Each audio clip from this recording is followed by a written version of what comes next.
ক্ষমা প্রার্থনা করছি দেরি হওয়ার জন্য। এটা হয়ে গেছে, আসছে এখনই। আচ্ছা,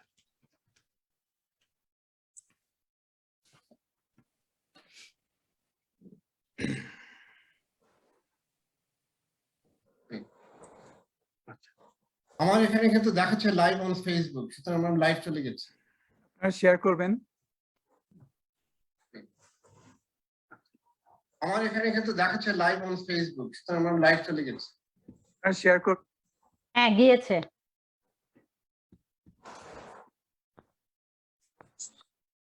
আপনি শেয়ার করছেন তো? মৌ শেয়ার করছেন? জি। আচ্ছা, ঠিক আছে, তাহলে আমরা অনুষ্ঠান শুরু করতে পারি। সুপ্রিয় দর্শক, শ্রোতা ও শুভাকাঙ্ক্ষী, সবাইকে শুভেচ্ছা।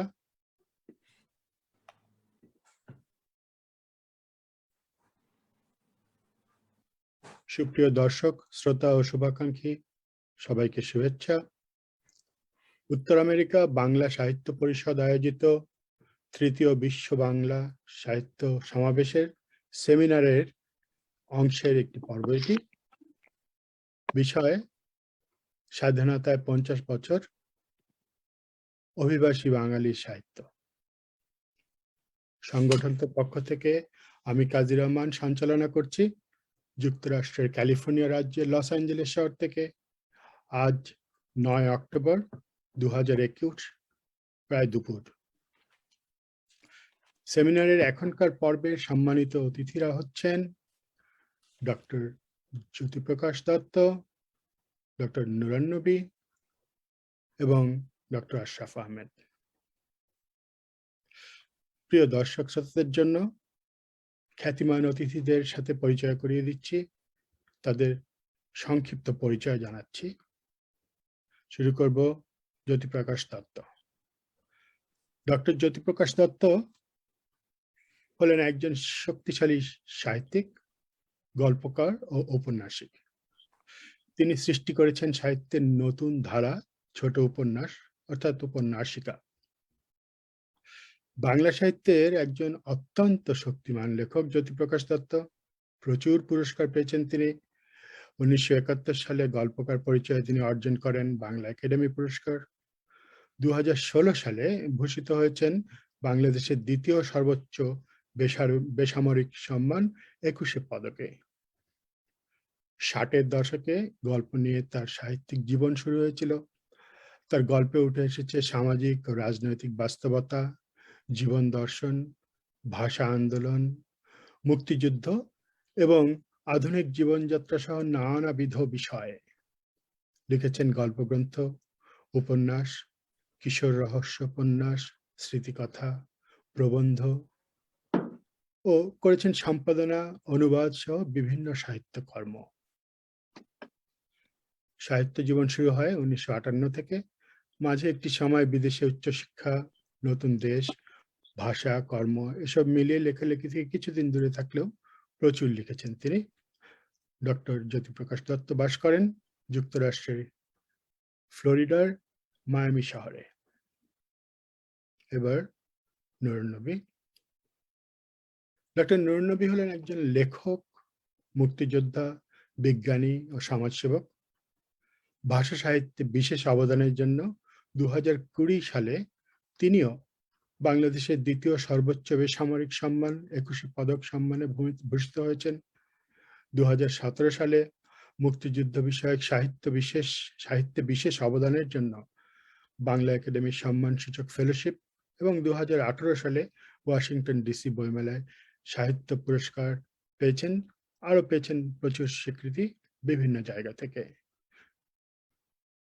বিশ্ববিখ্যাত প্রকাশক ওয়েস্টল্যান্ড পাবলিশার্সের সাম্প্রতিক প্রকাশনা দি ওয়ার দ্যাট মেড র গ্রন্থে বাংলাদেশের মুক্তিযুদ্ধের শেষ 2 সপ্তাহে ডক্টর নবীর অতি গুরুত্বপূর্ণ ভূমিকার উল্লেখ রয়েছে।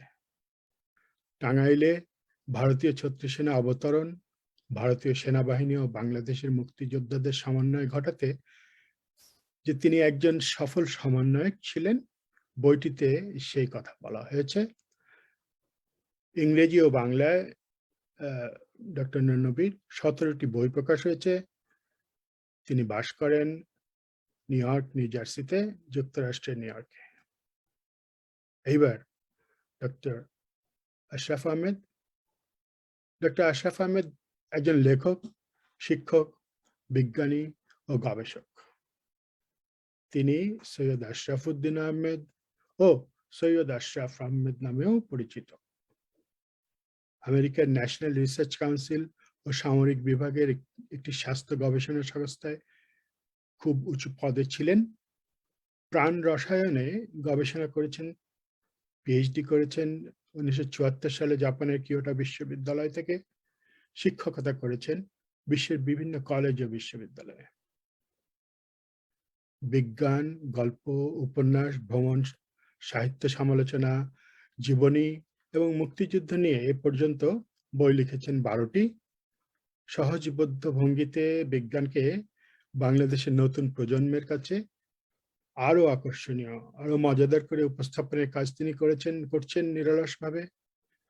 ডক্টর আশরাফ আহমেদ বাস করেন পটোম্যাক, মেরিল্যান্ড, যুক্তরাষ্ট্রে। সেমিনার বিষয়কে ভিত্তি করে অতিথিদের সূচনা বক্তব্যগুলো শুনবো এবার। সবাই প্রস্তুত থাকলে চলুন শুরু করা যাক। আমি প্রথমেই সবিনয় অনুরোধ করব ডক্টর জ্যোতিপ্রকাশ দত্ত, আপনার কাছে শুনতে চাই বিগত 50 বছরে অভিবাসী বাঙালি সাহিত্য চর্চার কথা। আমন্ত্রণ জানাচ্ছি ডক্টর জ্যোতিপ্রকাশ দত্ত আপনাকে।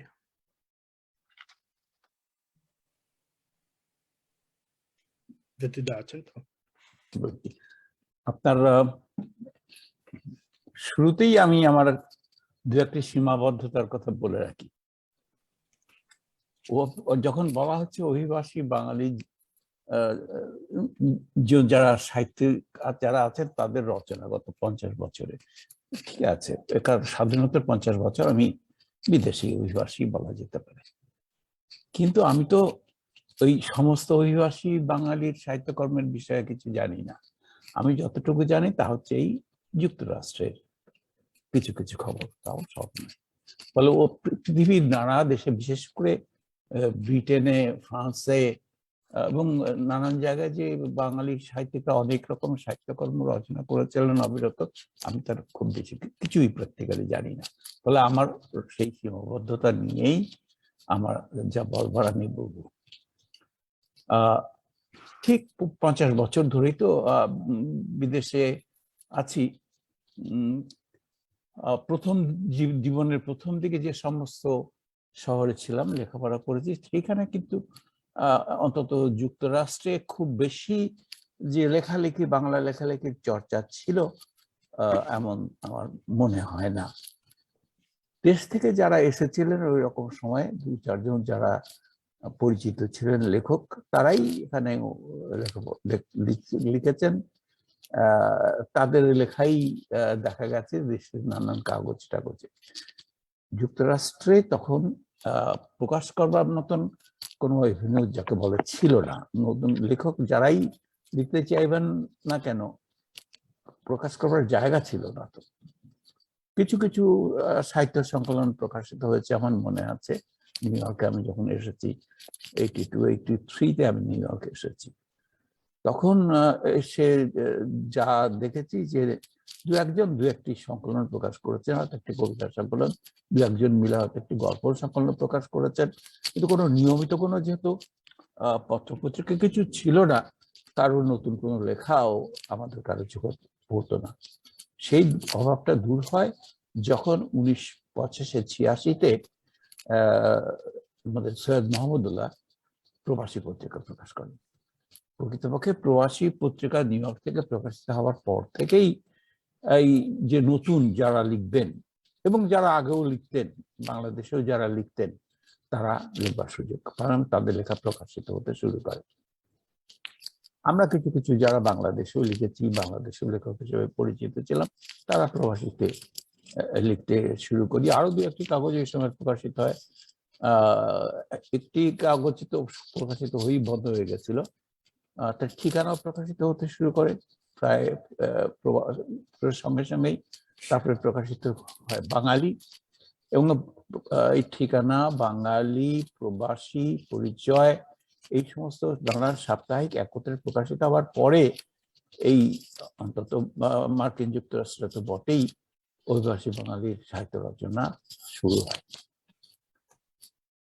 আপনারা যারা আছেন তারা ধরে ধরে বলবেন কারা কারা লিখেছেন। আমি বরং একটা কিছু দু একটা অন্যরকম বিষয় বলি। যেমন ধরা যাক, প্রবাসী বাঙালি যে অভিবাসী বাঙালি লিখবেন কেন, লেখেন কেন? তারা যদি লেখক হিসেবে যারা এসেছেন, আমার মতন একজন লেখক হিসেবে যারা এসেছিলেন, যখন আমরা কিছু কিছু পরিচিত ছিল লেখার হিসেবে যখন এসেছি, আচ্ছা ঠিক আছে, আমার জন্য একরকমের তাগিদ ছিল লেখার জন্য, কেউ তাই বা কি করে বলি। আমি নিজে যখন এদেশে আসার পরে 18 বছর আমি কিছু লিখিনি।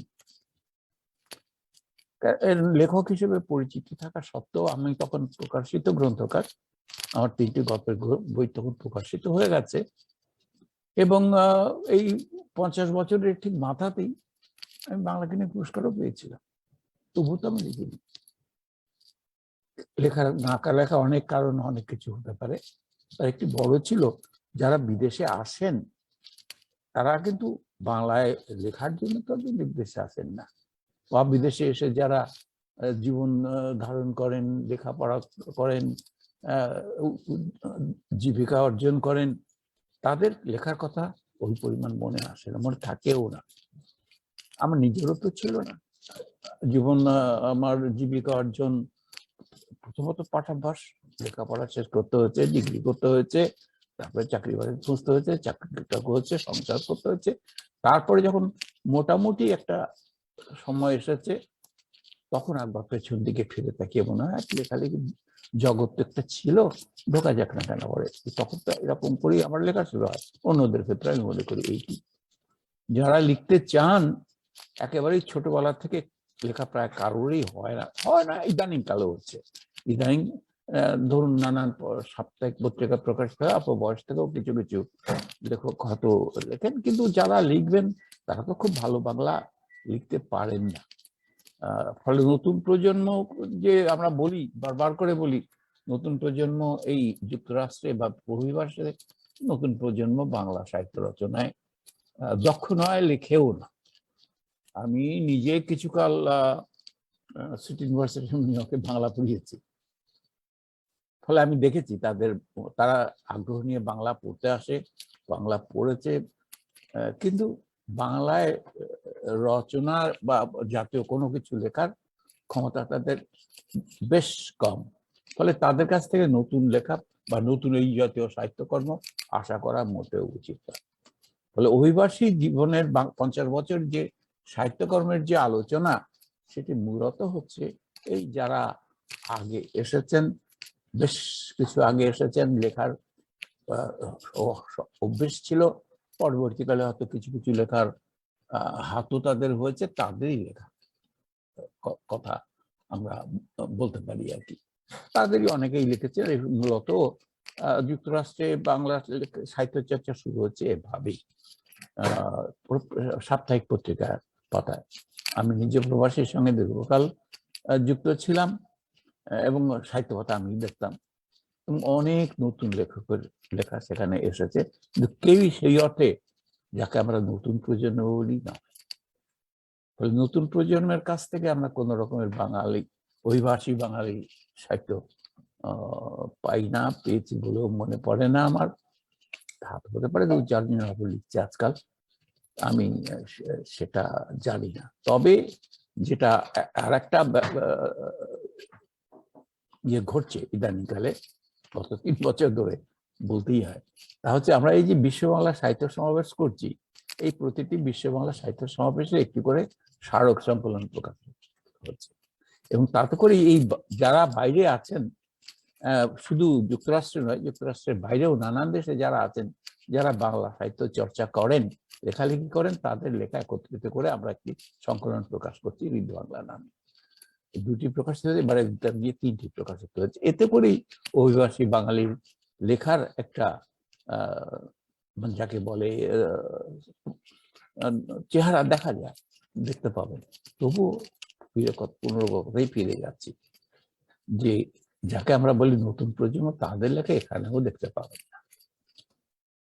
তাহলে কি এই কথাই বলবো নাকি যে আমাদের সময় যখন, আমাদের সময় না, আমার না হয় সময় শেষই হয়ে গেছে ধরে নিলাম, আমার পরেও যারা আছেন তাদেরও হয়তো 10, 15, 20 বছর তারাও যদি লেখা শেষ হয়ে যায়, তাহলে কি আর বাংলা লেখার চর্চা থাকবে না? ওই ভাষায় বাংলা লেখা, যুক্তরাষ্ট্রে বাংলা লেখা থাকবে না? খুব ভালো প্রশ্ন এগুলো। আমরা ডক্টর জ্যোতিপ্রকাশ দত্ত, আমরা আসবো আপনার কাছে আবার একটু পরেই ফিরে। বরঞ্চ আরো দুজন যে আমাদের অতিথি রয়েছেন তাদেরকে একটু সুযোগ দেওয়া যাক। ওনারা বলার পরে আমরা আরেক রাউন্ড নিশ্চয়। ফিরে আসবো। তো আমি এবার বিনয়ের সাথে অনুরোধ করব, ডক্টর আশরাফ, আপনার কাছে জানতে চাইবো যে যে কি হতে পারতো সাহিত্য এই অভিবাসে, বিদেশে, বা কি হচ্ছে, আপনি কেমন দেখতে চান, অথবা আপনি যেভাবে এই মুহূর্তে বলতে চান সাহিত্য নিয়ে গত 50 বছরের, দয়া করে বলুন। ধন্যবাদ।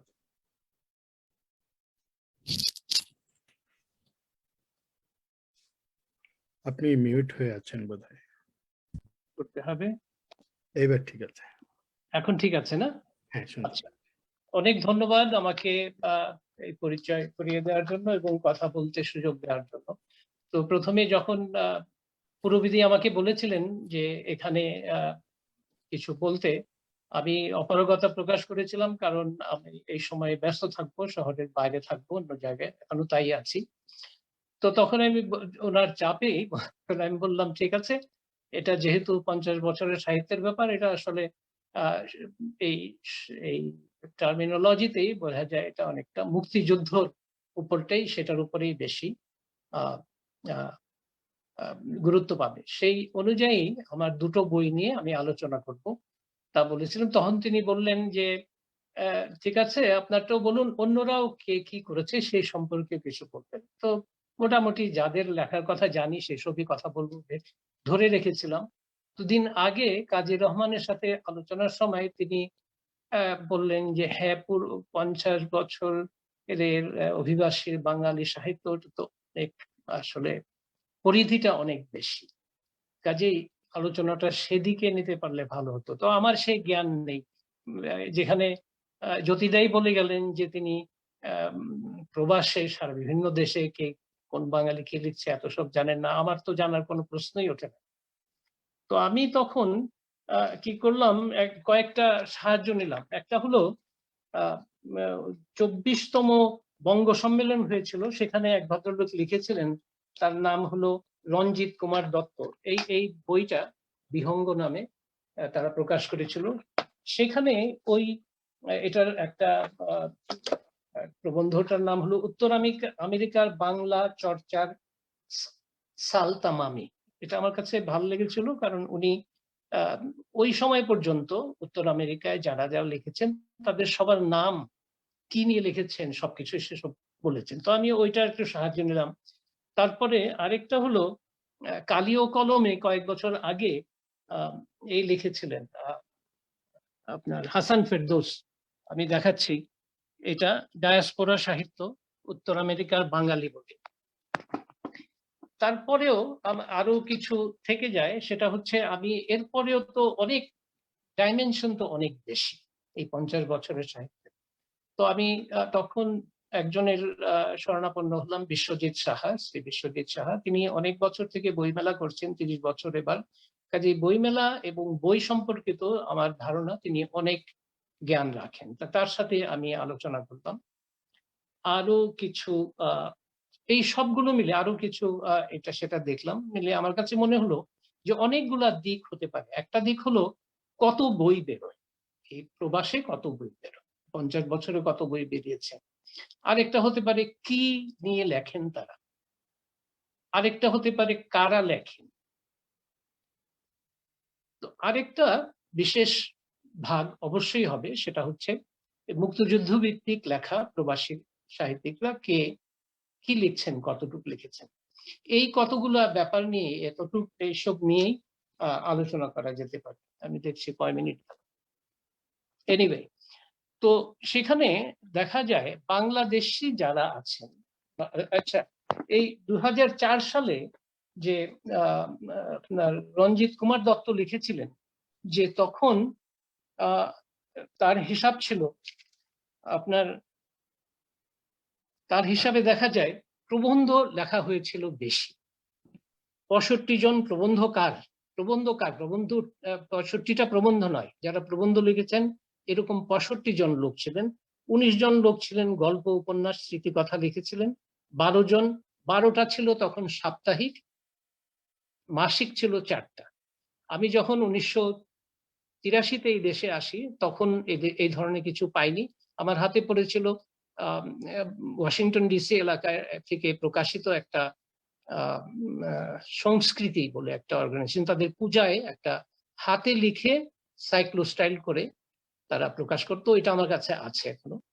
এরপরে তো বললেন যে ওই আপনার জ্যোতিদা বলে গেলেন এর কথা, প্রবাসীর কথা, এর বেশি তখন আর বেশি ছিল না। এরপর আপনার এই যে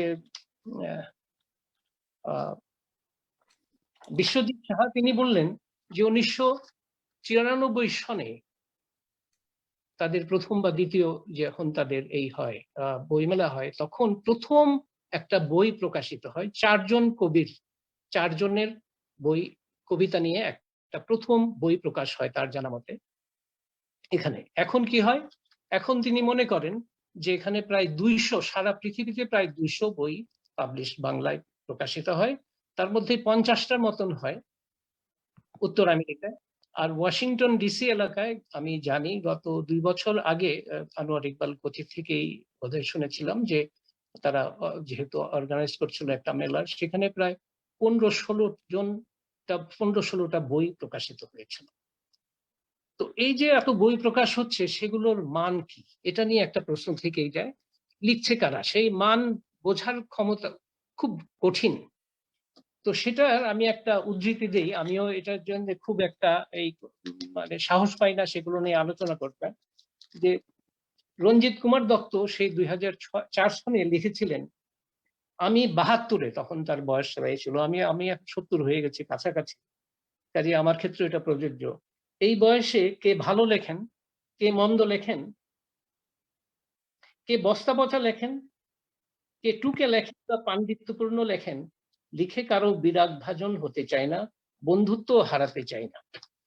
তো এটা রেখে তারপর বলতে পারি যে, এবং কেউ কেউ এটা প্রকাশ করেছেন যে বই লেখা হয় ঠিকই, 50টা বই লেখা হয় ঠিকই, বা বাংলাদেশেও অনেক বই লেখা হয়, কিন্তু কোনো একজন লেখক আরেক লেখকের বই পড়েন না, খুব কম পড়েন, যার ফলে আমরা বইয়ের যে গুণগত মান সম্পর্কে খুব ভালো জানতে পারি না।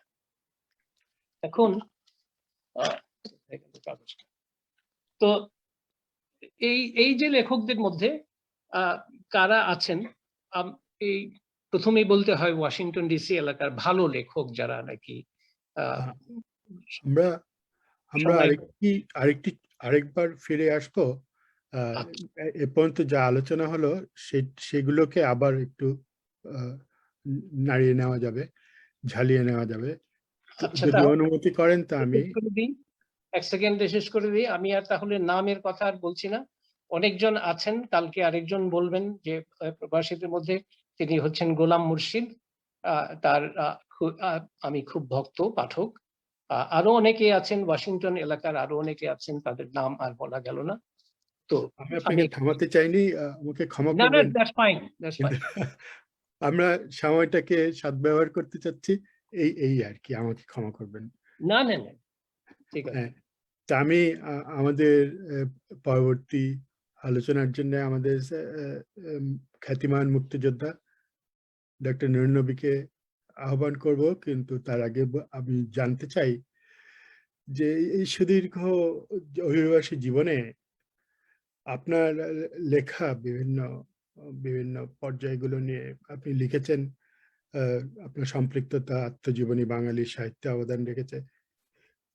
অভিবাসী বাঙালি সাহিত্য চর্চা নিয়ে আপনি বলুন। আপনিও তো অনেক দিন থেকেই, বহু বছর থেকে এখানে আছেন, পত্রিকাগুলো আপনি দেখেছেন এদের জন্ম। অনুগ্রহ করে আপনি বলুন, ডক্টর ধন্যবাদ কাজী আমাকে এই অনুষ্ঠানে আমন্ত্রণ করার জন্য। কি দেখা যাচ্ছে স্ক্রিনে? আনমিউট। আমি তো শুনতে পাচ্ছেন তো না? হ্যাঁ, আমরা শুনতে পাচ্ছি। আচ্ছা, তো ধন্যবাদ আমাকে এই অনুষ্ঠানে আমন্ত্রণ করার জন্য। আমি যখন শুনলাম যে এখানে জ্যোতিটা থাকবেন, আশরাফ থাকবেন, তা আমি তখন রাজি হলাম এই জন্য যে ওনারা যা বলবেন এরপরে আমার আর কিছু বলার থাকবে না। আসলেও তাই। আমি টোটালি মানে কি বলবো, অন্য জগতের লোক। আমি লেখক নই, আমার পড়াশোনাও খুব কম বাংলা সাহিত্য নিয়ে, কিন্তু আমি লেখালেখির দিকে ঝুঁকলাম দায়বদ্ধতা থেকে। তো সেটা আমি পরে আসছি। আমি বিজ্ঞানের ছাত্র, বিজ্ঞান নিয়েই আমি কাজ করেছি, আবার একজন মুক্তিযোদ্ধাও। তো যখন আমি প্রবাসে আসি, এসে জবিদার মতো আমিও প্রবাসীর সাথে সম্পৃক্ত হই। সেই প্রবাসের মাধ্যমে এখানে কারা কারা লেখালেখি করে আমি ব্যক্তিগতভাবে নামে তাদের সাথে আমি চিনতাম, কিন্তু তাদের সাহিত্যকর্মের সাথে আমি খুব একটা পরিচিত ছিলাম না। আর আমেরিকার বাইরেও আমি দু একজনকে চিনতাম সেটা ব্যক্তিগতভাবে, যেমন আব্দুল মতিন লন্ডনের ছিলেন, গোলাম মুর্শিদ ভাই, ওনার সাথে আমাদের ব্যক্তিগত পরিচয় আছে ছিল, কিন্তু ওনাদের লেখা আমার খুব একটা পড়ার সুযোগ হয় নাই, কারণ আমি এত কিছুতে অন্য কিছুতে এত ব্যস্ত যে পড়াশোনার সময় পাইনি। তারপরে ওয়াশিংটনে আব্দুল নূর, দিলারা হাসিম, ওনাদের সাথেও ব্যক্তিগত পরিচয়, সেই হিসাবে অনেকে চিনি। পূর্ববিধি, জ্যোতিদা, ওনারা ব্যক্তিগতভাবে ওনাদেরকে চিনি, ওনাদের লেখা আমি খুব একটা পড়ি নাই, কিন্তু কিছু কিছু আমি জানি। হাসান ফেরদৌস, আমরা একসাথে কাজ করি বইমেলা নিয়ে। তো এইভাবে আমি প্রবাসীর শিকাগোর খায়রুল আলম ভাই, ওনারও আমি, তারপরে ডক্টর কি বলে যিনি ওই যে ঘুঙুর বের করেন, তো এই মোটামুটি সবার সাথে আমার যোগাযোগ সেটা হলো ব্যক্তিগতভাবে। তো যাই হোক, আর প্রবাসীর সাথে আমি সম্পৃক্ত ছিলাম। এখন 10-12টা ডজনের বেশি পত্রিকা বের হয়, প্রচুর কবি তার কবিতা লেখেন, প্রচুর প্রবন্ধ লেখেন, ইত্যাদি ইত্যাদি। এখন মোটামুটি আমি এগুলো ফলো করি। তা আমি যেহেতু জ্যোতিদা, আশরাফ সুন্দরভাবে এই জিনিসটা নিয়ে আলোচনা করেছেন, আমি আমার সম্পর্কে একটু আমি বলি যে আমি কেন বিজ্ঞানের ছাত্র হিসাবে অ্যাক্টিভিস্ট থেকে আমি কেন লেখালেখি শুরু করলাম। সেটা দায়বদ্ধতা থেকে। যখন দেখলাম বঙ্গবন্ধুকে হত্যার পর ৭৫-এ বাংলাদেশের ইতিহাস শুধু বিকৃতি করা হলো না, একদম মুছে ফেলার চেষ্টা করা হলো, তখন আমি ভাবলাম আমার তো সৌভাগ্য হয়েছিল মুক্তি সংগ্রামে অংশগ্রহণ করা, মুক্তিযুদ্ধে অংশগ্রহণ করা, এবং তারপরেও আমি যুদ্ধাপরাধের বিচারের আন্দোলনে আমেরিকায় নেতৃত্ব দিয়েছি। তো এই সমস্ত কারণে আমি ভাবলাম যে আমার যে অভিজ্ঞতা সেটাই যদি আমি লিখি তাহলে তো সেটা ইতিহাসের অংশ হবে। আমি কোনো নেতা ছিলাম না, আমি ছিলাম একজন কর্মী, মাঠ পর্যায়ের কর্মী। আমি সেইভাবেই আমি লেখালেখি শুরু করলাম। প্রথম লিখে আমি আমার ৭১ আমার যুদ্ধ প্রবাসীদের ধারাবাহিকভাবে প্রকাশিত হতো। অনেক পাঠক এমন ভাবে আমাকে উৎসাহিত করতো। একজন প্রিন্সিপালের কথা মনে আছে, উনি বাংলাদেশি অধ্যক্ষ ছিলেন, এখানে এসে উনি বললেন যে, তখন আমি সেই 86 এর কথা বলছি, 87 এর কথা বলছে যে, আমি ছেলের বাসায় থাকি, বোর হয়ে যাই, আপনার লেখা আমি নিয়মিত পড়ি, আমি জ্যামাইকা কাগজের দোকানে গিয়ে বসে থাকি কখন প্রবাসী আসবে। তো এরকম ছোটখাটো নয়, আমি উৎসাহিত হয়ে আমি মুক্তিযুদ্ধের পুরো ইতিহাসটা লেখলাম, মানুষের ফিডব্যাক পেয়ে উৎসাহিত হলাম। তারপরে ভাবলাম যে মুক্তি সংগ্রামের, সবাই বলে মুক্তিযুদ্ধ হঠাৎ 26শে মার্চ শুরু হয়েছিল কারো ডাকে। তো আমি বললাম না, এটা বঙ্গবন্ধু যদি হঠাৎ ডাক দিতেন 26শে মার্চ স্বাধীনতা, কেউ সাড়া দিত না, কারণ তার আগে ছিল মুক্তি সংগ্রামের একটা অধ্যায়, যেখানে সেই বঙ্গবন্ধুর 6 দফা, 11 দফা, গণ অভ্যুত্থান ইত্যাদিতে। তা আমি ওই বিষয়টা নিয়ে লিখলাম, জন্মিছে এই বাংলায়, আমার ৭১, আমার যুদ্ধ, এই দুইটা মিলে আমি একটা বই প্রকাশ করলাম প্রথম। তারপরে আমি অ্যাড করলাম যুদ্ধ অপরাধ, যে জেনোসাইড হয়েছিল, যুদ্ধ অপরাধ হয়েছিল, সেটা। শেষে এই 3টা বিষয় নিয়ে, মুক্তি সংগ্রাম, মুক্তিযুদ্ধ এবং বাংলাদেশে পাকিস্তানিদের যুদ্ধাপরাধ এবং নিক্সন কিসিঙ্গারের দায়, এই সমস্ত কিছু মিলে ইংরেজিতে আমি একটা প্রথম বই বের করলাম 2010-এ, bullets of 71, a freedom fighter story. তো এইভাবে আমি লেখালেখি আজ পর্যন্ত করছি। আমার লেখা সাহিত্যকর্ম হয় কিনা আমি নিজেও জানি না, কেউ আমাকে বলে না যে আমি বিরাট সাহিত্য করতেছি, কিন্তু আমি যে মুক্তিযুদ্ধের, মুক্তি সংগ্রামের, পাকিস্তানের যুদ্ধাপরাধ, বাংলাদেশের মানুষ যে কিভাবে যুদ্ধের জন্য, স্বাধীনতার জন্য ত্যাগ করেছিল, সেই 30 লক্ষ মানুষ শহীদ হওয়া, 200,000 মা বোনদের ইজ্জত হারানো, শহীদের পরিবাররা কত কষ্টে তারা এখনো জীবনযাপন করে, এই সমস্ত বিষয়ে আমি লেখার চেষ্টা করি। আমি এই তৃতীয় সম্মেলনের আহ্বায়কদেরকে ধন্যবাদ জানাই যে তারা কিছুটা হলেও এই স্বাধীনতা সুবর্ণ জয়ন্তী উপলক্ষে মুক্তিযুদ্ধের স্মৃতিচারণের কথা এনেছেন, আজকের আলোচনা এনেছেন। কিন্তু আমি খুশি হতাম যে বাংলাদেশের স্বাধীনতা অর্জন করতে পৃথিবীর অন্য কোনো দেশ এত রক্তের বিনিময়ে এত দাম দেয় না, এত স্যাক্রিফাইস করে না। সেই কথাগুলো আমাদের বাংলা সাহিত্যে এসেছে কিনা, সেই কথাগুলো অভিবাসী বাংলা সাহিত্যে এসেছে কিনা, এটা আমার ভীষণ আগ্রহ ছিল, কিন্তু সেটা হয় নাই। যা হয়েছে সেটাও মন্দের ভালো। তা আমি সবসময় বাংলা সাহিত্যকে আমি ওই দৃষ্টিকোণেই দেখি, সেটা অভিবাসী সাহিত্যই হোক আর বাংলাদেশের লেখকদেরই সাহিত্য হোক, যে সাহিত্য হলো মানুষের জীবনের প্রতিফলন যেখানে ঘটে দেশের সমাজে। মুক্তিযুদ্ধ এত বড় একটা বড় জিনিস, এত লোক আত্মত্যাগ করেছে, এত লোক শহীদ হয়েছে, এত লোক 1 কোটি লোক গৃহহারা হয়েছিল, 2 কোটি লোক দেশের অভ্যন্তরেই গৃহহীন হয়েছিল, শরণার্থীর মতো জীবনযাপন করছে।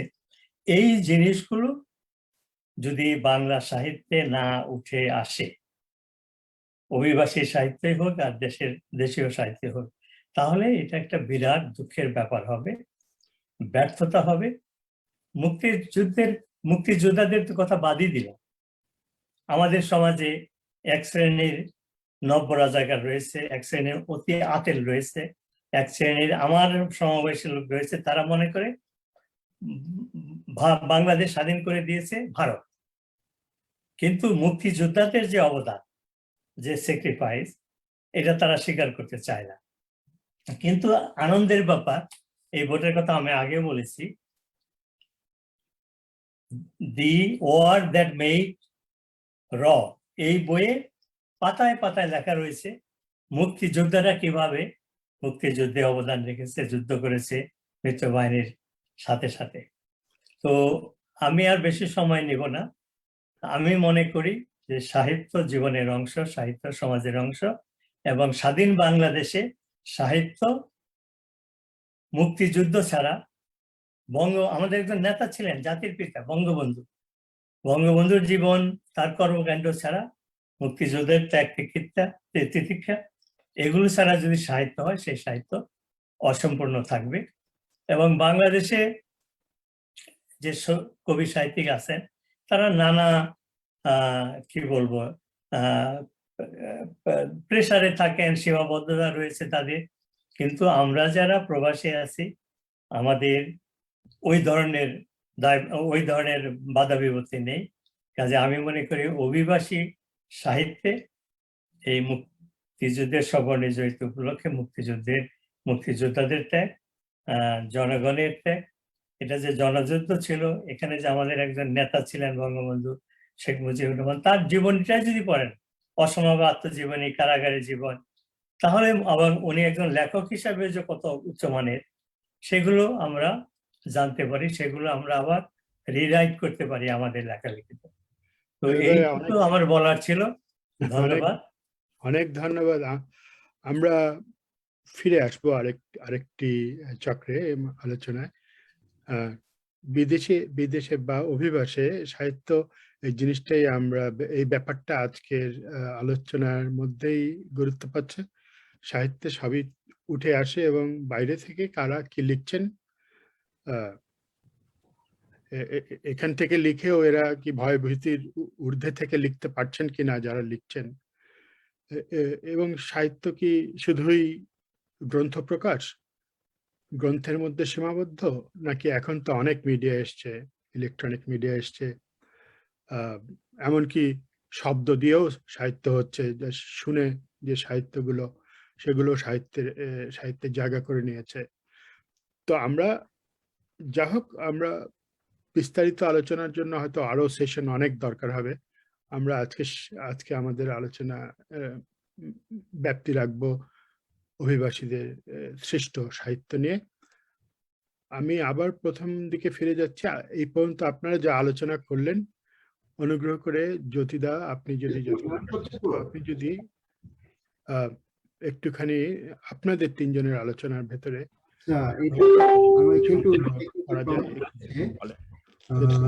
এটা বেস্ট হবে।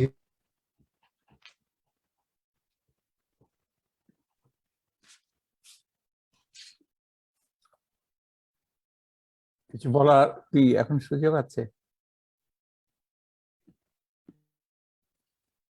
হোস্টই মিউট হয়ে গেছে। কাজী আমি আছি। এবার শোনা যাচ্ছে। জ্যোতিদা বলে। আচ্ছা, না ঠিকই, আজকে আমরা যা বলতে চাইছিলাম তা হচ্ছে অভিবাসী বাঙালির সাহিত্য রচনা নিয়েই। মূল ভূখণ্ডে কি লেখালেখি হয়েছে বা কি পরিমাণ সাহিত্য চর্চা, এটার আমাদের আলোচ্য বিষয় ছিল না, এবং নিজেদেরকে আমরা এর ভিতরেই সীমাবদ্ধ রেখেছি।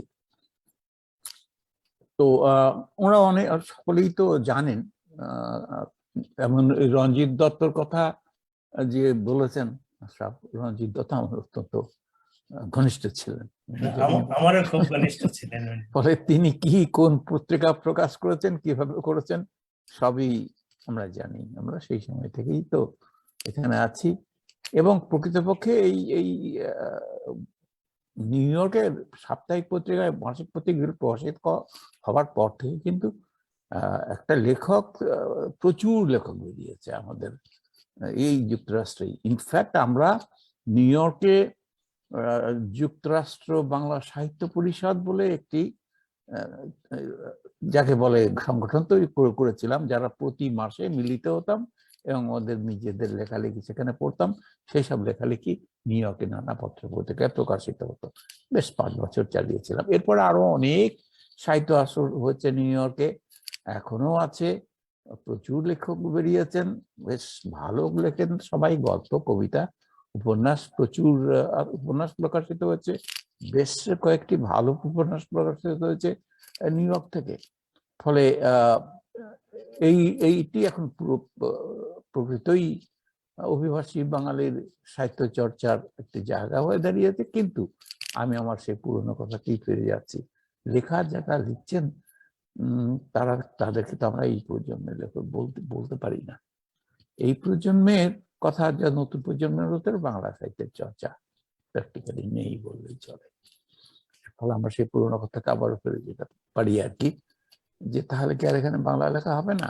এক। আর দুই, আরেকটি কথা আমার বারবার করে মনে হচ্ছে, ডক্টর নবী খুব ভালোই বলেছেন যে মুক্তিযুদ্ধের লেখালেখি নিয়ে, কিন্তু কথা হলো যে মুক্তিযুদ্ধের নিয়েও কত প্রবাসী লেখালেখি হয়েছে, অনেক অভিবাসী লিখেছেন।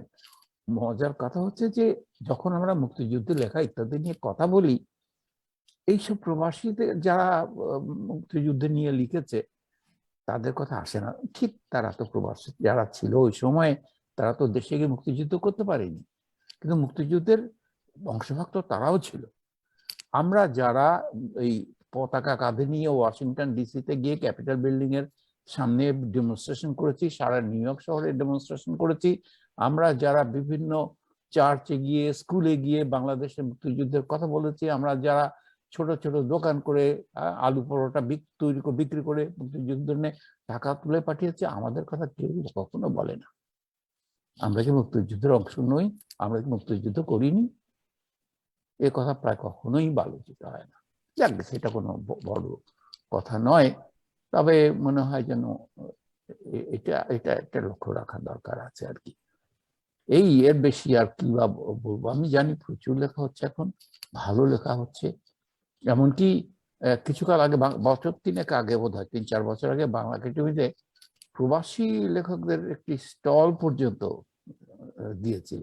মূল উদ্দেশ্য হচ্ছে এই যে প্রবাসে যে বাংলা লেখালেখি হচ্ছে এটা কেন হারিয়ে যাবে, তারা তাদের নিজেদের লেখা পরিচিত করাতে চেয়েছিল।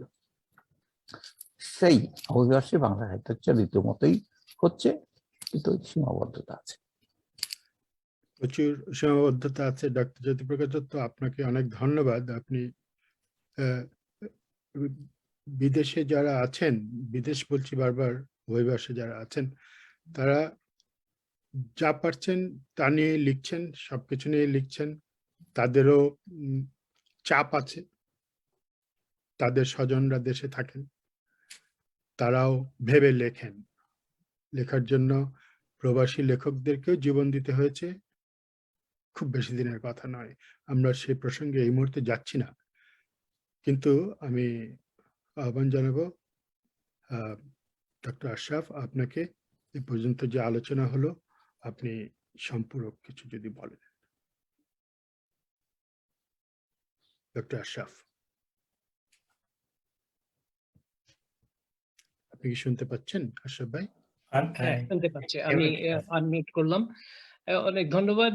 জ্যোতিদা যেটা বলেছেন, যে মুক্তিযুদ্ধের সময়ের যে এখানে অনেকেই ছিলেন, তারা মুক্তিযুদ্ধের সহযোগিতা এবং সরাসরি তার সাহায্যে এগিয়ে এসেছেন, কাজ করেছেন, সেটা তাদের তাদের কিছু কিছু খুব বেশি যে লেখা আমার চোখে পড়ে নাই, কিন্তু অনেকে আবার যারা দেশে ছিলেন, মুক্তিযুদ্ধ করেছেন, তারা এখানে এসে লিখছেন, সেটার আমার মনে হয় সেটারও গুরুত্ব কম না। যারা ছিলেন না তারপরেও দেশের মুক্তিযুদ্ধে 50 বছর পরপরই হোক বা এখনো লিখে চলেছেন, সেটারও আমার মনে হয় ভালোই গুরুত্ব আছে। এখানে নই ভাই তো যথেষ্ট বই লিখেছেন মুক্তিযুদ্ধের উপরে, তার নিজস্ব এই থেকে।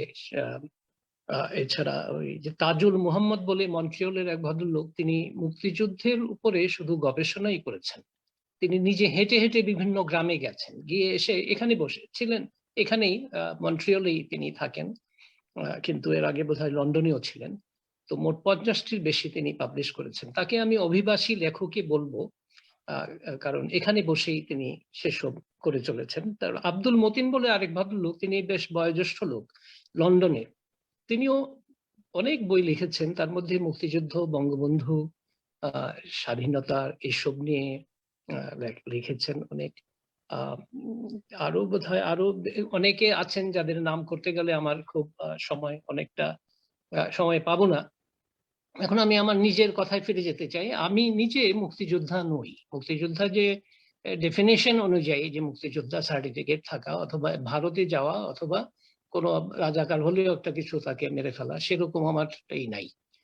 কিন্তু মুক্তিযুদ্ধের সাথে আমার অঙ্গাঙ্গী ভাবে আমি জড়িত ছিলাম। সেই জড়িত যে ছিলাম, সেটার প্রথম একটা হলো যে আমরা একটা শুরু করেছিলাম ফজলুল হক হলে 71-এর 1 মার্চে একটা অর্গানাইজেশন করেছিলাম, সূর্য সেন স্কোয়াড। আমরা অস্ত্র বানানোর শুরু করেছিলাম মার্চের 1 তারিখে। পরে নবী ভাই আমাদের সাথে যোগ দিয়েছিলেন। আমার আর দুর্ভাগ্যক্রমে আমার আর সেখানে থাকা হয়নি, ওখান থেকে চলে গেলাম, ব্রাউনবেরিয়া গিয়ে সেই কাজ করা কন্টিনিউ করেছিলাম। করার ফলে এক সময় আমরা ছত্রভঙ্গ হয়ে যাই, পাকিস্তানিরা আসে। আমার এক বন্ধু, খুব ক্লোজেস্ট ফ্রেন্ড, তাকে অনেকের মধ্যেই তাকে ধরে নিয়ে যায়। তার কারণ ছিল সে আমাদের সাথে সেই ধরনের কাজে সহযোগিতা করেছিল। তো এর ফলে ওর যে কাহিনী, সেটাকে নিয়েই আমি একটা কিশোর উপন্যাস লিখি, এটার নাম হচ্ছে 71-এর হজমিওয়ালা। আমার উদ্দেশ্য ছিল যে 71-এর যেভাবে লেখা হয়, ইয়াঙ্গার জেনারেশনের কাছে খুব অ্যাপিলিং হয় না। সেই জন্য আমি জাদু বাস্তবতার কে আমি ভিত্তি করেছি, যে একটা জাদুর দরজা দিয়ে ছোট একটি মেয়ে একটা দরজা দিয়ে আরেক দিকে গেলেই সেখানে গিয়ে সে বারুদের গন্ধ পায়, সে গোলাগুলি দেখতে পায়। তো কাহিনীটা ছিল আমার সে বন্ধু ইয়াহিয়ার সেই কাহিনী নিয়েই। এরপরে আমি লিখলাম যে পাণ্ডুলিপির 71 বলে। আমি বলেছি যেহেতু আমি মুক্তিযুদ্ধে যাইনি সেই অর্থে,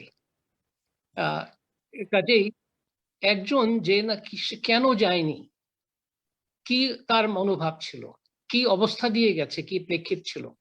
এই যে পুরো 9টি মাস আমি কিভাবে কাটিয়েছি, সেগুলো দেশের অবস্থা কি ছিল সেটা নিয়ে লিখেছি পাণ্ডুলিপির 71 বললাম এই জন্য পাণ্ডুলিপির, কারণ 71 একটা বিশাল যুদ্ধ এবং দেশ স্বাধীন হওয়ার ব্যাপার, কিন্তু সেখানে পাণ্ডুলিপিতে অনেক কিছুই থাকে, সবগুলো হয়তো পুরো বইতে এই হয় না। আমার বইয়ের নামকরণ হলো সেটা। এটার উপর একটা রিভিউ লিখেছিলেন হাসান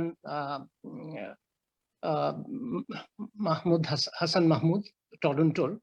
আমি সেখান থেকে কিছুটা পড়ছি, সেটা প্রথম আলো উত্তর আমেরিকা প্রকাশিত হয়েছিল প্রায় 3 বছর আগে।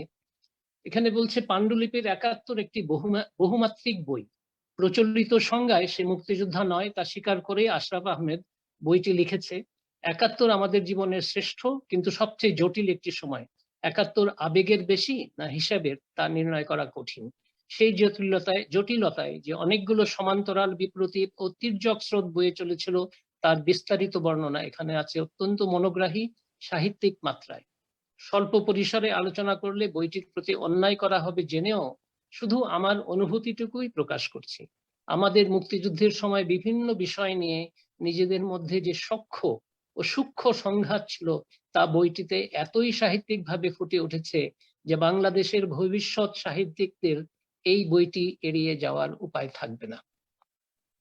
তো এইসব আমার কাছে এটা তিনি আরো বিস্তারিত আলোচনা করেছেন। আমি এটা পুরোটা পড়তে গেলে ভালো লাগতো, আপনারাও অনেক জানতে পারতেন, কাজে সময় নেই বলে আমি এখানে শেষ করছি। অনেক ধন্যবাদ।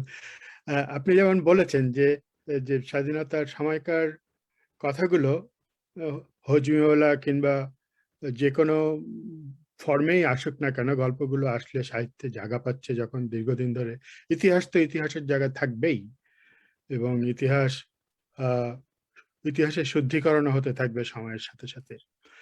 তো সাহিত্যে জায়গা পাওয়া মানে দীর্ঘদিন ধরে টিকে থাকা।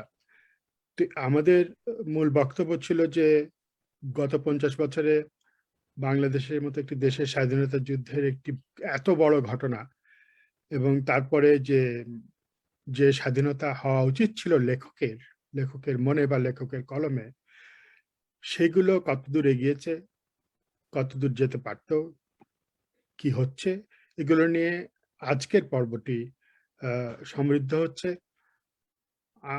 যেমন ডক্টর নুরুন নবীও বলছিলেন যে আমি লিখেছি, কিন্তু উনি লিখেছেন ওনার ভঙ্গিতে, যা সাহিত্য মানে উত্তীর্ণ হয়েছে। আপনারা তো বহুদিন থেকেই লিখছেন, আর আরো সারা বিশ্বে যারা লিখছেন, এগুলো সাহিত্যে যখন জায়গা পাচ্ছে, এগুলো একটি দীর্ঘস্থায়ী জীবন পাচ্ছে, বহুদিন বেঁচে থাকার মতো একটি শক্তি পাচ্ছে। তো আমরা এই পর্যন্ত যা আলোচনা হলো সেগুলোকে রাউন্ড আপ করার জন্য ডক্টর নুরুন নবী, আপনার কাছে অনুরোধ করব। আমি একটা কথা যোগ করতে পারি? জি, নিশ্চয়ই। তা হচ্ছে আমি আমার বলার মধ্যে বলিনি, মুক্তিযুদ্ধের উপরে আমার বেশ কিছু লেখায় যে আছে শুধু নয়, বইও আছে। কজন জানে বলুন?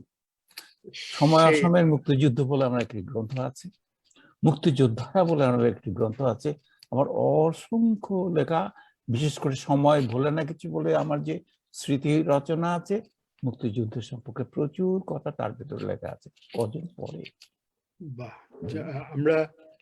আমরা জানবো, আমরা খুঁজবো, আমরা গবেষণা করব, এবং সাহিত্যের ভেতরে থেকেই গবেষণা করার বিষয়টা অনেক বেশি, কারণ সেখানে মানুষ ভাবতে চেষ্টা করে আসলে কি হয়েছে।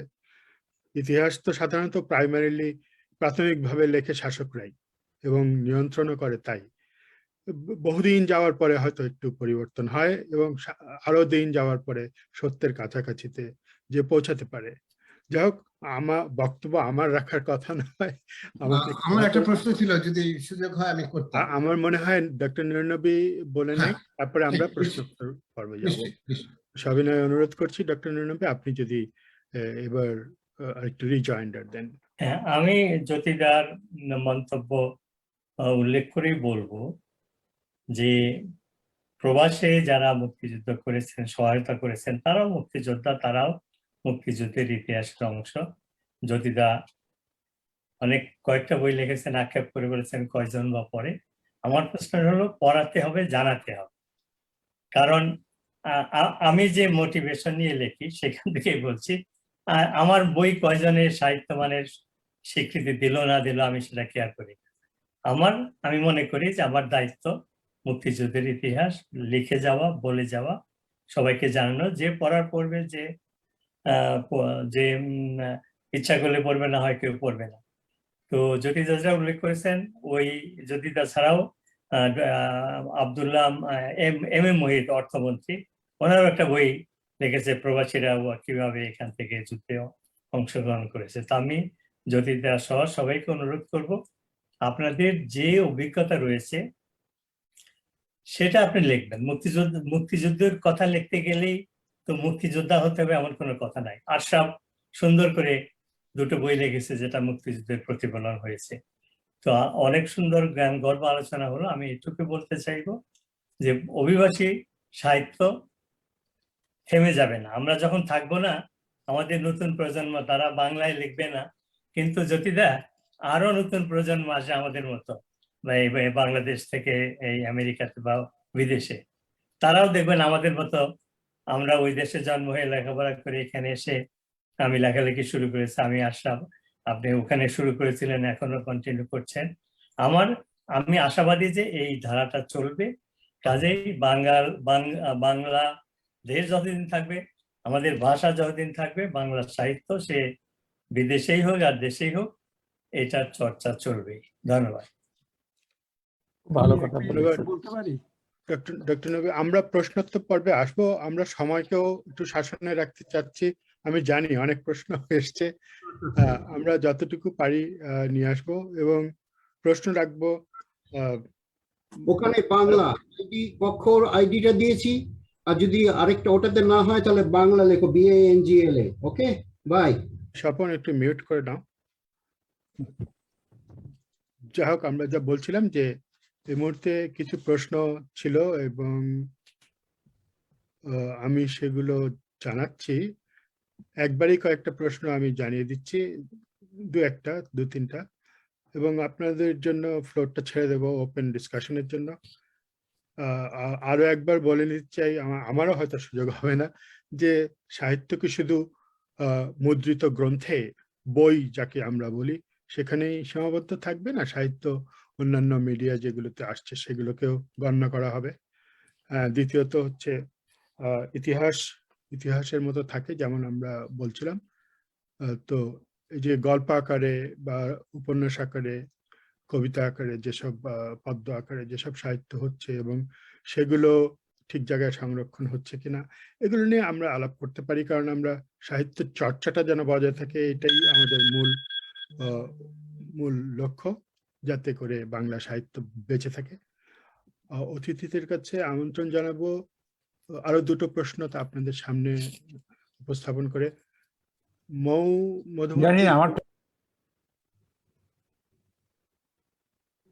মধুবন্তী বলছিলেন যে যুদ্ধে যাওয়াই কিন্তু একমাত্র অংশ নেওয়া নয়। আমার মা সন্তান সম্ভব থেকেও 10-15 দিন ধরে, 10-20 দিন ধরে মুক্তিযুদ্ধের রান্না করে খাওয়াতেন এবং অর্থের দরকার হলে তাও দিতেন, ইত্যাদি এসব কথা। এবং সম্মুখ যুদ্ধে অংশ নেওয়াই মুক্তিযুদ্ধের সংজ্ঞা হতে পারে না, দস্তগীর সাহেব বলেছিলেন। এরকম কিছু প্রশ্ন এসছে উঠে। এই প্রশ্নগুলোর জবাব খুব সহজ। এই প্রশ্নগুলো যা বলেছেন সবই সত্যি। মুক্তিযোদ্ধা শুধু সম্মুখ যুদ্ধেই যারা ছিল তারা মুক্তিযোদ্ধা নয়, এটা ছিল জনযুদ্ধ। যেমন আমরা এক্সাম্পল, টাঙ্গাইলে আমরা 17,000 যোদ্ধা যুদ্ধ করেছি, আমাদেরকে কোনো রেশন ছিল না, কোনো সাপ্লাই লাইন ছিল না। মানুষের, ক্ষমা করবেন, আমাদের বক্তব্য ছিল যে যে প্রশ্নগুলো আসছে এগুলোর সাথে সাহিত্য কোথায় এবং সাহিত্য কি অবদান রাখতে পারে, এই যে ইতিহাসের বাইরেও ইতিহাসের তথ্যগুলো যেভাবে লেখা হচ্ছে, যেমন আপনি লিখেছেন আপনার ভঙ্গিতে, সেটা সাহিত্যে স্থান পেয়েছে, আপনি সাহিত্যে জাতীয় স্বীকৃতিও পেয়েছেন। তো এই ধরনের সাহিত্যগুলো চর্চা বিদেশে বা অভিবাসে হচ্ছে কিভাবে, আরো কি হতে পারতো? তাছাড়া প্রিন্ট মিডিয়া ছাড়া অন্য মিডিয়াতে যেসব সাহিত্য হচ্ছে সেগুলো কিভাবে আরো সংরক্ষণ করা যায় এগুলো নিয়েই আলোচনা হোক। প্রশ্ন খুব বেশি কিছু এখানে নেই, একই ধরনের প্রশ্নগুলো সব আছে, বিধায় আমি পড়ছি না আর। কিন্তু আপনাদের তিনজনের কাছে আবার চলে যাচ্ছি। খায়রুল আনাম ভাই যদি কিছু বলতে চান, আপনি হাত তুলেছিলেন বারবার, আপনাকে একটু দ্রুত যদি কিছু বলেন। স্বপনের প্রশ্ন ছিল। আচ্ছা, হ্যাঁ, স্বপন ভাই একটু আগে বলেন আপনার প্রশ্নটা, আমি খুবই দুঃখিত। হ্যাঁ, ঠিক আছে। এবং ঠিক আমি আছে, আরেকবার, হ্যাঁ, আপনি বরঞ্চ আপনি বলতে পারেন আপনার রিড বাংলার কথা। মানে রিড বাংলা কথাটা তো আমি সবাই জানেন, নতুন করে বলছি না, আমি চ্যাটে দিয়ে দেবো, কিভাবে পান সেটা আপনারা জানেন। আমি একটা খুব মৌলিক প্রশ্ন করতে চাই, সবই নয়, আপনাদের সাথে দ্বিমত হতে পারে, আপনারা যার যেভাবে খুশি সেটার উত্তর দেবেন। আমার কাছে এই অভিবাসী বাঙালি সাহিত্য, এই অভিধাটা নিয়ে আমার একটু সমস্যা। আচ্ছা, অভিবাসী সাহিত্য বলতে আমরা কি বুঝি? সেটা কি চেতনা এবং সেটার চরিত্রে অভিবাসীদের জীবনের অভিজ্ঞতা যেটা বর্ণনা করে, নাকি যারা বা দেশের বাইরে অনেক দিন আছে? এখন যদি অভিবাসীদের জীবন চেতনা সেটা নিয়ে একটা আলাদা চরিত্র যদি সেই সাহিত্যের কথা বলে, সেটা আমি খুব একটা চিহ্ন দেখি না, সেটা খুব একটা নেই।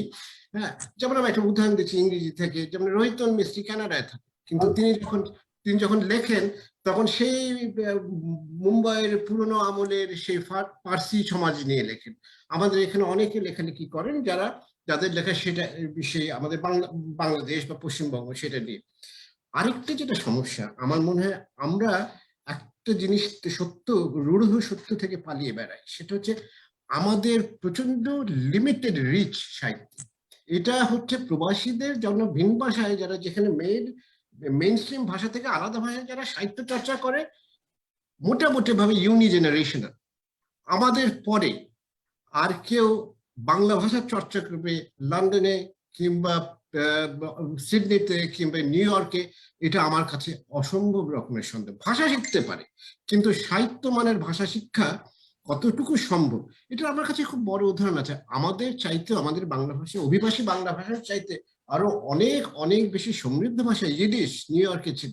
আইজাক বাশেভিচ সিঙ্গার, তিনি নোবেল প্রাইজ পেয়েছেন ইডিশ ভাষা নিয়ে। সেই ইডিশ ভাষার অস্তিত্ব টেকেনি। এটা অভিবাসনের একটা নির্মম সত্য যে এক প্রজন্ম থেকে দ্বিতীয় প্রজন্ম, তৃতীয় প্রজন্ম যে ভাষা হারাতে শুরু করে, এবং সেখানে ভাষায় যদি একটা ইয়ে থাকে কিন্তু সাহিত্য চর্চা হয় না। তো এই প্রেক্ষিতে আমি বলবো, তারপরে যে আমি আরেকটা কথা বললাম যে আমাদের অভিবাসীদের অভিজ্ঞতা কতখানি আমাদের রচনায় প্রতিফলিত হচ্ছে, সেই ব্যাপারেও আমি নিঃসংশয় নেই। ধরুন আমি আবার উদাহরণ দিচ্ছি, জেডি স্মিথের হোয়াইট টিথ বলে একটা উপন্যাস, সেখানে বাংলাদেশি সমাজের সম্বন্ধে যেমন একটা ভিনিয়েট আছে, একটা চিত্র আছে, কিংবা ঝুম্পা লাহিড়ী এই দেশে বড় হওয়া, তার অভিবাসী বাঙালিদের নিয়ে, ইনক্লুডিং বাংলাদেশিদের নিয়ে যেই রকম বাংময় রচনা আছে, সেই ইংরেজিতে লেখা হচ্ছে। তার প্রতিতুলনীয় সেই মানের আমাদের লেখা হচ্ছে কি? আমি কয়েকটা প্রশ্ন রেখে আমি যাচ্ছি। ধন্যবাদ। আমি আমাদের আরেকটি প্রশ্ন হয়তো নেব, কারণ আমরা জানি আমরা একই প্রশ্নগুলোই তুলছি। আমি দুঃখিত, আমি এখানে অনুক্রমটা মেনটেন করতে পারছি না, তবু হাত তুলছেন অনেকে। আমাদের সময়ের স্বল্পতার জন্য যথেষ্ট সময় দেওয়া যাচ্ছে না। আমি ঠিক আছে, দস্তগীর তুগরিল, আপনি করুন, প্রস্তুত থাকবেন। খুবই সংক্ষেপে, আমি সময় নেব না। অসংখ্য ধন্যবাদ ডক্টর নুরনবী ভাই। নতুন প্রসঙ্গ যদি পারেন তাহলে একদম যত ছোট করে। অসংখ্য ধন্যবাদ ডক্টর আশরাফ ভাইকে। আমি প্রবাসী সাহিত্য চর্চা, এটাতে আমারও দ্বিমত। আমার প্রশ্নটা হলো যে আমরা বাংলাদেশের বাংলা সাহিত্য চর্চা প্রবাস থেকে যারা লিখছি, এবং আজকের বিষয় যেটা বাংলাদেশের মুক্তিযুদ্ধ, সেটার সংগ্রহশালা তৈরি। মুক্তিযুদ্ধ নয়, আজকের বিষয় দেশের বাইরে থেকে যারা লিখছেন তাদের সাহিত্য চর্চায় মুক্তিযুদ্ধ বিষয়ক যে কথাগুলো আসলো সেটা নিয়ে কিছুই আসবে, শুধু মুক্তিযুদ্ধই নয়, বাঙালির জীবনে সবকিছুই আসবে সামগ্রিক। সেটার জন্য কোনো সংগ্রহশালা আমরা তৈরি করার কোনো চিন্তা প্রস্তাব করছেন? আপনি প্রশ্ন রাখছেন না, আপনি কি আপনার কোনো সুনির্দিষ্ট প্রশ্ন আছে আমাদের আলোচকদের কাছে? আমার সুনির্দিষ্ট প্রশ্নটা এটাই ছিল, এই যে আমরা যে সাহিত্য সম্মেলন করছি সেটার আমরা আমাদের ভবিষ্যৎ প্রজন্মের জন্য এই সাহিত্যের এই প্রকাশনাগুলো সংগ্রহশালা হিসাবে আকারে নিয়ে যাওয়া কোনো প্রকল্প আছে কিনা? ধন্যবাদ। খুব ভালো প্রশ্ন। আমরা চট করে শুনে আসি। দিলেরা হাফিজ, আপনিও হাত তুলছিলেন অনেকক্ষণ ধরে। দিলেরা হাফিজ, ওনাকে একটু আনমিউট করা যায়? আনমিউট করেন আপা। এই আলোচনার প্রেক্ষিতে আমার দুটো কথা মনে হচ্ছে। একটা হচ্ছে যে নবী ভাই বলেছেন পড়াতে হবে, জানাতে হবে। আমি যা লিখছি এটি অনেক বড় জিনিস এই প্রযুক্তির জগতে। আর দ্বিতীয়ত, মুক্তিযুদ্ধ আমরা দেখেছি, পড়েছি, আমাদের পরের প্রজন্ম বই পড়ে জানবে। তো সেই বই পড়ে জানার জন্য অভিবাসী সাহিত্য নিয়ে যেহেতু আলোচনা, এটা করা যায় কিনা, এটা নবী ভাই বা তৃতীয় বিশ্ব বাংলা সম্মেলন থেকে চিন্তা করতে পারেন যে অভিবাসী সাহিত্যে মুক্তিযুদ্ধের কবিতা অথবা অভিবাসী সাহিত্যে মুক্তিযুদ্ধের গল্প এরকম একটি সংকলন করা যায় কিনা, তাহলে আমরা এটা ধরে রাখতে পারবো। আর ঝুম্পা লাহিড়ী বিষয়ে আমি বলবো যে আমাদের তৃতীয় দ্বিতীয় প্রজন্ম অবশ্যই বাংলায় লিখবে না, কিন্তু এগুলো তারা পাবে মাল মশলা হিসেবে এবং তার সংস্কৃতির বাইরে সে যেতে পারবে না। কাজেই ঘুরে ফিরে বাংলা সংস্কৃতি আসবেই, হোক ইংরেজিতে হোক বাংলায়, কিছু আসে যায় না। খুব ভালো, হোক ইংরেজিতে হোক বাংলায় হোক, যে কোনো ভাষায় সাহিত্য, বাঙালি সাহিত্য পৃথিবীর মানুষের কাছে পৌঁছাচ্ছে কিনা, চর্চা হচ্ছে কিনা, এটাই আমাদের লক্ষ্য। খায়রুল আলম ভাই, আপনি যদি খুব সংক্ষেপে প্রশ্ন নতুন কিছু থাকে।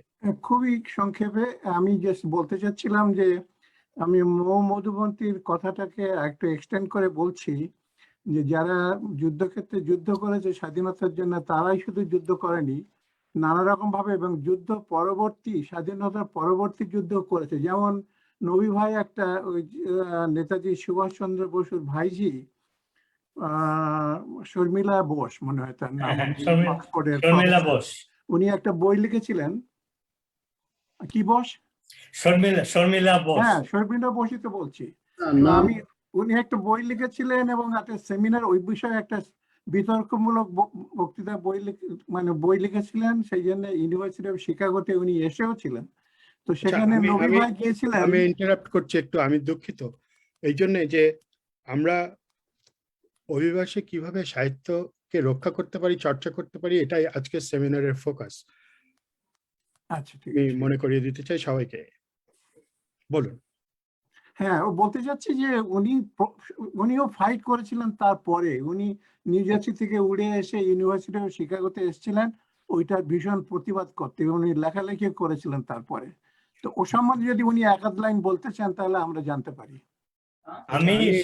আমি ওনার যে পাবলিকেশন সেরেমনি ছিল ওয়াশিংটন ডিসিতে, সেখানে আমি গিয়েছিলাম এবং সেখানে আমি কি করেছি, আমার যে বই বাংলাদেশে পাকিস্তানের যুদ্ধাপরাধ নিক্সন কিসিঙ্গারের দায়, সেখানে একটা চ্যাপ্টারই আছে শর্মিলা বোসের লেখার প্রতিবাদে আমি কি বলেছি।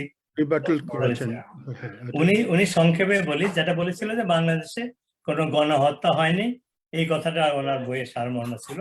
সেইটাই আমি এবং আরো কয়েকজন মিলে প্রতিবাদ করেছিলাম যে ওনার এই বইটা, আমি তো স্পষ্টবাদী, আমি ডিপ্লোমেট, আমি বলেছিলাম এটা ISIS এর পয়সায় এটা লেখা হয়েছে, এটা ভাড়া করা লেখা। এইটা শুনে সবাই স্তম্ভিত হয়ে গেছিল যে এই লোকটা এরকম অভদ্র এইভাবে কথা বললো। আসলেও তাই, ওইটা ছিল ISI পয়সা দিয়ে তাকে দিয়ে লিখিয়েছিল।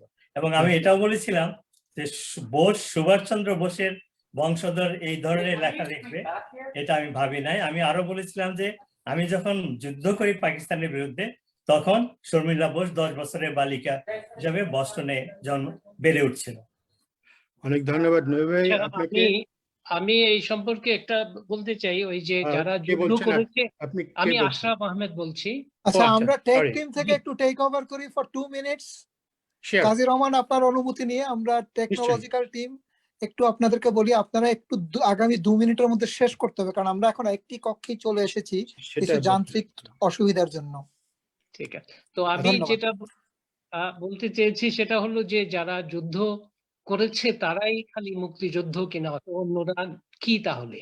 এই যে একটা প্রশ্ন এসছে মধুবন্তী বা কারোর নাম থেকে, সেখানে আমি বলতে চাই যে আমার যে পাণ্ডুলিপির ৭৫ বইটাতে সেখানে কিন্তু শুধু মুক্তিযোদ্ধার কথা বলা নেই, যারা নাকি অস্ত্র নিয়ে যুদ্ধ করেছে, যারা অস্ত্র ছাড়া যুদ্ধ করেছে, প্রতিদিন যুদ্ধ করেছে এই ৯টা মাসের পুরো বাঙালি জাতি। খুব কিছু ভালো, তাদের ভালো, কথা চমৎকার, আলোচনা ধন্যবাদ। করা হয়েছে। আপনারা ওইটা দেখতে, একটা চ্যাপ্টারই আছে বোধহয় আমার শেষের দিকে, কারা মুক্তিযোদ্ধা এবং মুক্তিযোদ্ধা নয়। কি অবস্থায় একটা লোকের ঘর বাড়ি পুড়িয়ে দিল, সে ভারতেও যায় নাই, সে পরে গিয়ে পাকিস্তানিদের কাছে আত্মসমর্পণ করলো, তাকে কি আপনি তার বাসায় লোক মেরে ফেললো, যে মেরে ফেলার জন্য সে হয়ে গেল শহীদ। এই গুলা ব্যাপার আছে। তো কাজেই এটা যে এটা এই নিয়ে অন্য আলোচনা হতে পারে। নিশ্চয়ই অন্য আলোচনাও হতে পারে। আমরা আজকের আলোচনা সবিনয়ে আরো একবার বলছি যে আজকের আলোচনা আমরা সাহিত্যে সীমাবদ্ধ রাখছি। ইতিহাস নিশ্চয়ই লেখা হয়েছে, আরো হবে, শুদ্ধিকরণ হবে, এবং সাহিত্য ব্যাপক যে পরিধি, সেই পরিধিতে আমরা সত্যি কতটা বাঙালি সাহিত্য চর্চা ধরে রাখতে পারি বিদেশে বসে, বিদেশ থেকে, এটাই আমাদের লক্ষ্য। আমি খুব দ্রুত অনুরোধ করব ডক্টর জ্যোতিপ্রকাশ দত্ত, আপনি সমাপনী বক্তব্য রাখবেন। আমি আপনাদের সবার কাছে ক্ষমা চেয়ে নিচ্ছি, আমি জানি আমাদের যথেষ্ট সময় নেই। আমরা নিশ্চয়ই আরো অন্য কোনো অধিবেশনে বিস্তর আলাপ করবো এই নিয়ে। ডক্টর জ্যোতিপ্রকাশ দত্ত, আপনি সমাপনী বক্তব্য। আপনি এই বিশ্ব বাংলা সাহিত্য সমাবেশের আয়োজকদের অসংখ্য ধন্যবাদ। এরকম একটি আজ আলোচনার ব্যবস্থা হয়েছে, এবং ঠিকই এই আলোচনার যার একটি কথা আপনারা বলেছেন যে এই মুক্তিযুদ্ধের প্রবাসে, মুক্তিযুদ্ধের গল্প নিয়ে, মুক্তিযুদ্ধের কবিতা কি পরিমাণ লেখা হয়েছে, এটা এরকম কিছু একটা যদি স্টাডি ইত্যাদি হতো তো ভালো, অবশ্যই হতো। তো একটি কথা ভুলে যাই কেন, যে আমরা অভিবাসী জীবন নিয়ে, মুক্তিযুদ্ধ নিয়ে, অভিবাসীর জীবনে যা কিছুই লিখি কেন, অধিকাংশই প্রকাশিত হয় মূল ভূখণ্ডে, বাংলাদেশের কাগজে প্রকাশিত হয়। আমরা পরে হয়তো দেশে কোনো কোনো কাগজে পুনর্মুদ্রিত হয়, কিন্তু আমরা যাই লিখি সবই তো দেশের কাগজে ছাপা হয়। তো তবুও আমরা তো লিখি, আমরা এখান থেকে যারা লিখি তারা যথেষ্ট ভাবেই নিজেদের জীবনকে আমাদের রচনায় প্রতিফলিত করবার চেষ্টা করি। আমরা চাই যে সকলেই আমাদের লেখা পড়ুক, এবং আমাদের পরে যারা আসবে তারাও আমাদের জীবন সম্পর্কে, আমাদের লেখা সম্পর্কে তারাও জানুক। এই আমাদের সাহিত্য চর্চা অব্যাহত আছে, এবং সেই সঙ্গে আমরা চাইছিও যে এটা যেন এই সাহিত্য চর্চা যেন ছড়িয়েও পড়ে। এই বেশি কিছু বলবার নেই, ধন্যবাদ। আমাদের সময় ফুরিয়ে গেছে। আমি আপনার কাছে সংগঠকদের পক্ষ থেকে ক্ষমা চেয়ে নিচ্ছি, আমাদের সময় ফুরিয়েছে, কিন্তু আমরা নিশ্চয়ই, দেখা যাচ্ছে যে এই বিষয়ে অনেক অনেক আলোচনা করার মতো ব্যাপার ছিল। আমরা নিশ্চয়ই ভেবে দেখব, নিশ্চয়ই করব, ভেবেই দেখব না, করব। আরো বড় করে আলোচনার মধ্যে আমরা নিয়ে যাব আমাদের উদ্দেশ্যকে, লক্ষ্যকে। ডক্টর জ্যোতিপ্রকাশ দত্ত, ডক্টর নুরুন নবী এবং ডক্টর সৈয়দ আশরাফ, আপনারা দয়া করে আমাদের অনুষ্ঠানে এসছেন, বক্তব্য রাখছেন, আলোচনা করেছেন, সেজন্য অনেক ধন্যবাদ। সাহিত্যের মাঝে সত্যগুলো বেঁচে থাকুক, টিকে থাকুক সারা পৃথিবীময়, এবং দেশকে আমরা সাথে করে নিয়ে আসিনি বটে, দেশের মাটির উপর আমরা দাঁড়িয়ে নেই বটে, কিন্তু আমরা যা করতে পারি দেশের জন্য, জাতির জন্য, বাঙালির জন্য ভালো কিছু লিখে রেখে যেতে পারি, বা এমন কোনোভাবে সংরক্ষণ করতে পারি যাতে অন্যরা সবাই এটা নিয়ে আসতে পারে চর্চায়। ধন্যবাদ সবাইকে।